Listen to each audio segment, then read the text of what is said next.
A'udhu billahi minash shaitanir rajim. Bismillahir rahmanir rahim. Alhamdulillahi wassalatu wassalamu ala rasulillah wa ala alihi wa sahbihi wa man wala. Falemderoj Allahun azza wa jall.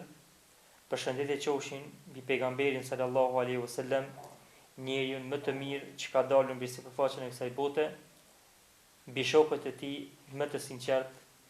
mbi familjen e tij më të ndeshme dhe mbi gjithë muslimanët të cilët pasojnë këtë rrugë të ndeshme të siguruar deri në përfundimin e kësaj bote. Të nderuar teleshikues dhe musliman, Assalamu alaikum wa rahmatullahi wa barakatuh. Të parët tonë të Ramazani, jemi duke vazhduar me këshillat të cilat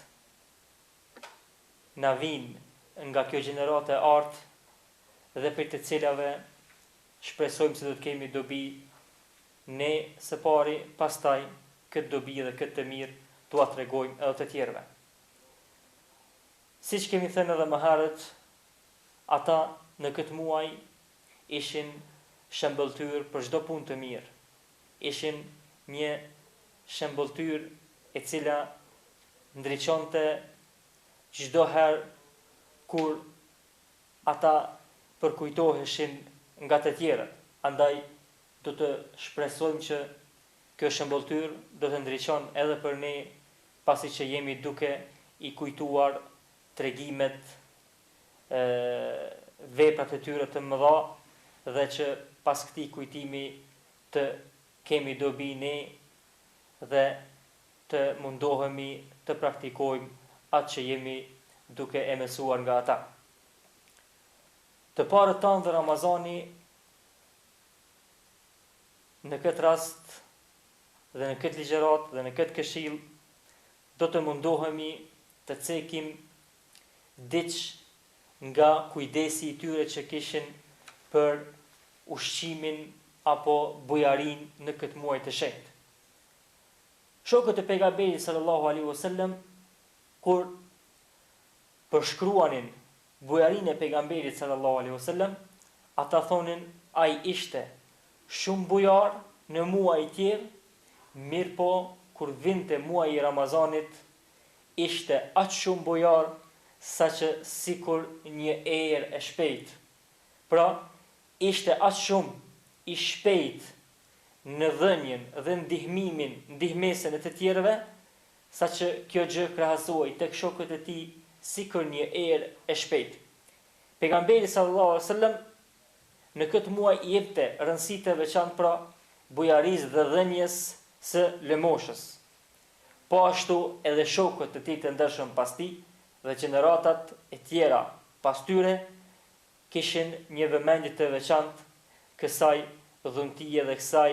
mirësie që Allahu azza wa jall u dha vetëm besimtarëve të sinqertë. Në këtë muaj bujaria bëhet në shumë mënyra. Bëhet nxjerrja e zakatit për atë që dëshiron ta nxjerrë këtë muaj, pra zakatit obligativ, bëhet nxjerrja e zakatul fitrit, I cili është për çdo person, njashtu bëhet ushqimi I të varfërve, I cili bëhet në iftare dhe në syfyre. Shokët e pejgamberit sallallahu alaihi wasallam kujdeseshin që të ushqenin të varfërit në këtë muaj dhe që pastaj populli që jetonte me ta të ndihej me të vërtet më I privilegjuar në këtë muaj të bekuar, nga se ky muaj s'ka dyshim që përfshin të gjitha të mirat e muajve të tjerë. Abdullah ibn Umeri, shoku I dashur I pejgamberit sallallahu alaihi wasallam, çdo herë kur vinte muaji I Ramazanit, nuk bënte iftar në shtëpinë e tij, por shkonte në xhami,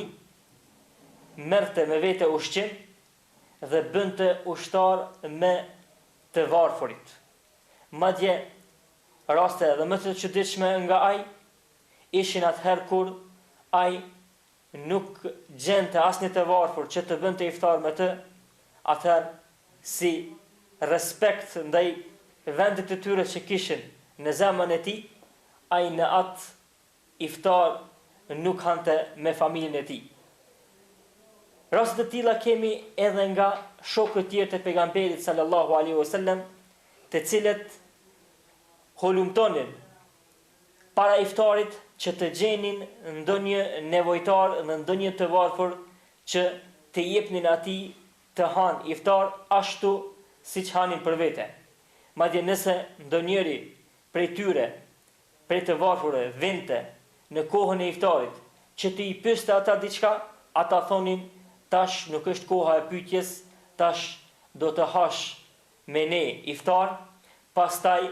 do të pyesësh atë që ke nevojë. Po ashtu Yunus ibn Yazid thonte kana ibn Shihab idha dakhala Ramadan fa inma huwa tilawatu al-Qur'ani wa it'amu at-ta'am. Ky ibn Yazidi tregon për njëri nga dietarët e njohur të këtij umeti, Ibn Shihab az-Zuhri, thonte ai kur vinte Ramazani thoshte ky muaj është për leximin e Kur'anit dhe për ushqimin e të varfërve. Po ashtu Hamad ibn Abi Sulejman çdo herë kur vinte Ramazani u jepte të hanin iftar mbi 500 personave, kurse në ditën e Ramazanit, në ditën e Bajramit i merrte këta 500 persona apo edhe më shumë se kaq dhe u jepte pare apo u jepte mjete materiale që ata ta prisnin ditën e gëzimit, ditën e Bajramit me gëzim dhe që ta ndalnin atë gëzim me gjithë pjesën tjetër të muslimanëve. Ata kujdeseshin pra që çdo e mirë që mund të bëhej në këtë muaj, ta shfrytëzonin dhe ta bënin pikërisht në këtë muaj, nga se në këtë muaj s'ka dyshim që Allahu Azza wa Jall i dallon dhe i shumë fishon dhe i jep një veçori të veçantë veprave të njerëzve, nga se edhe vetë ky muaj është i veçantë dhe është një specialitet për çdo musliman. Të parë tanë të nderuar, jo vetëm që kujdeseshin që të bënin punë të mira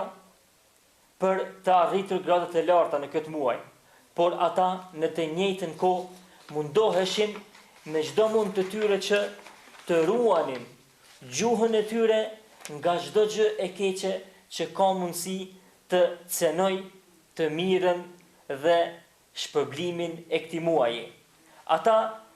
kujtoheshin dhe përkujtoheshin mes vete që në këtë muaj të jenë të kujdesshëm mos të bëjnë gjëra apo mos të bëjnë gjeste të cilat ka mundësi e paksojnë vlerën e këtij muaji. Omer ibn Khattabi, kalifi i dytë i muslimanëve, thoshte nuk është agjerimi të ndahesh, të ndalohesh nga ushqimi dhe nga pirja, por agjerimi është që të ndalohesh nga gënjeshtra dhe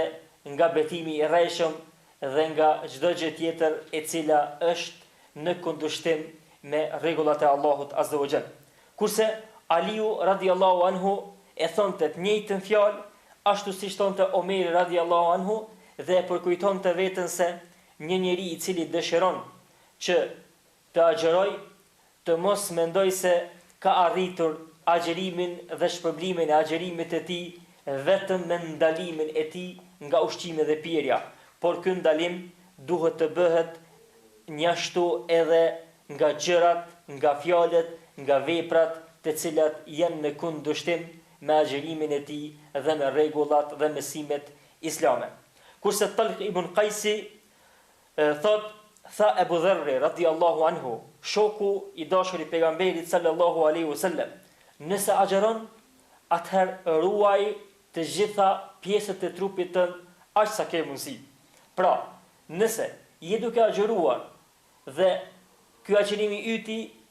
ta ruan trupin tënd nga pirja dhe ushqimi,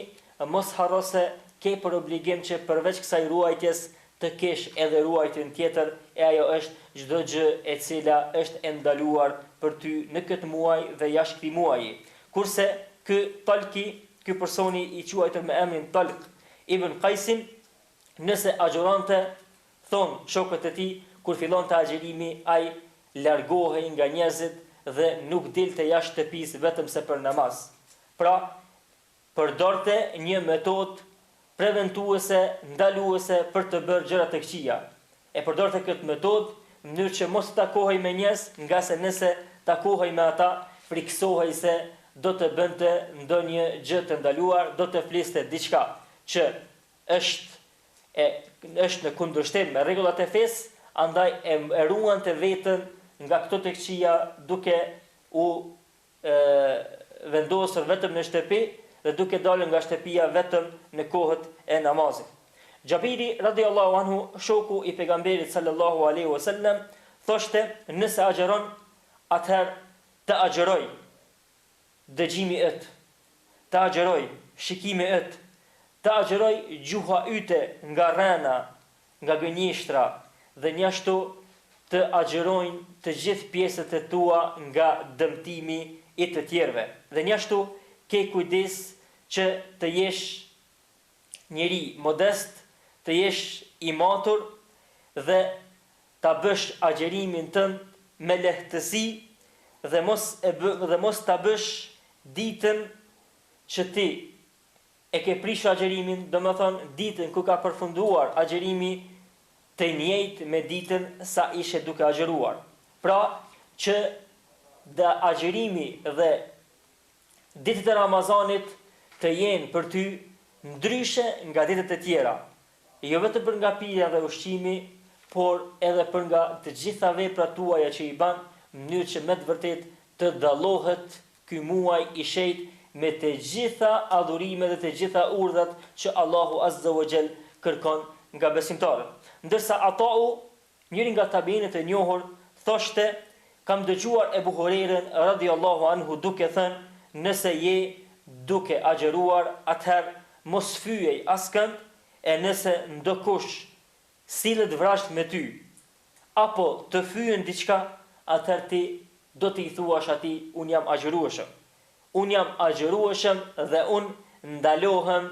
ashtu siç ndalohem nga ushqimi dhe pirja, ashtu edhe ndalohem nga çdo gjë e cila është e shëmtuar në fenë e Allahut Azza wa Jall. Ndërsa Mujahidi, njëri nga tabiinët e njohur dhe dietarët e njohur, madje edhe njëri nga nxënësit më të dalluar të shokut të dashur të pejgamberit sallallahu alajhi wasallam, Ibn Abbasit radhiyallahu anhuma, thoshte, dy cilësi në këtë muaj të shenjtë ekzistojnë për një musliman, që nëse ato dy cilësi i ka parasysh dhe i ruan, agjerimi i tij është i ruajtur. Dhe këto dy gjëra janë përgojimi dhe rrena. Nëse ruhet dhe e ruan veten nga këto dy cilësi të këqija, në realitet e ka ruajtur agjerimin dhe ka arritur shpërblimin. Ndërsa Ebil Aliya, njashtu njëri nga tabiinët e njohur dhe njëri nga komentatorët e njohur të Kur'anit, thoshte, agjeruesi është në adhurim përderisa nuk përgojon dik. Agjeruesi vazhdon të jetë në adhurim ndaj Allahut,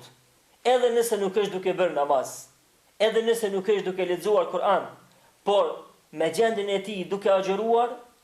është në adhurim të madh, nga se ka ndaluar veten nga ushqimi dhe pirja për hir të Allahut, por me një kusht, përderisa nuk përgojon dik, apo përderisa nuk fyen dikënd dhe nuk e përdhos gojen, gjuhën e tij me gjëra të ndyta. Këto ishin këshillat të cilat buronin nga zemra dhe nga praktika e këtyre njerëzve të dashur dhe këtyre njerëzve të mirë. Musliman të nderuar, ajo që kërkohet nga ne është që të mundohemi të i përjetojmë të këshilla të këtyre njerëzve të mirë, të bëhet ky agjerim dhe ky muaj i shenjtë një shembull praktik për një jetë më të mirë, për një jetë më të mirë me veten tonë, për një jetë më të mirë me familjen tonë, për një jetë më të mirë me fëmijët tonë, për një jetë më të mirë me vendin dhe me bashkësinë ku jemi duke jetuar. Këto këshilla nuk thuhen për një popull i cili nuk mendon dhe nuk mediton. Këto këshilla janë nga këto njerëz, siç thash, të cilët ishin më të diturit nga njerëzit e tjerë, qysh pas pejgamberëve të Allahut Azza wa Jall, këta renditeshin në rendin pas tyre për shkak devotshmërisë që kishin ndaj Allahut, për shkak diturisë së madhe që kishin ndaj Allahut dhe për shkak adhurimit të madh që bënin ndaj Allahut. Andaj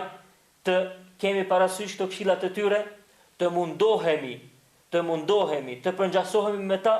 dhe të ecim rrugës së tyre që kanë ecur, nga se s'ka dyshim se kjo rrugë është rruga e garantuar për të cilën Allahu Azza wa Jall ka dhënë shpërblime të mëdha, sidomos në këtë muaj të bekuar, në këtë muaj që Allahu Azza wa Jall ka zbritën mëshirën e tij të pafundme për gjithë muslimanët dhe sidomos për ata të cilët mundohen ta praktikojnë këtë muaj ashtu siç kërkon Allahu Azza wa Jall prej neve dhe ashtu siç na ka mësuar pejgamberi sallallahu alaihi wasallam.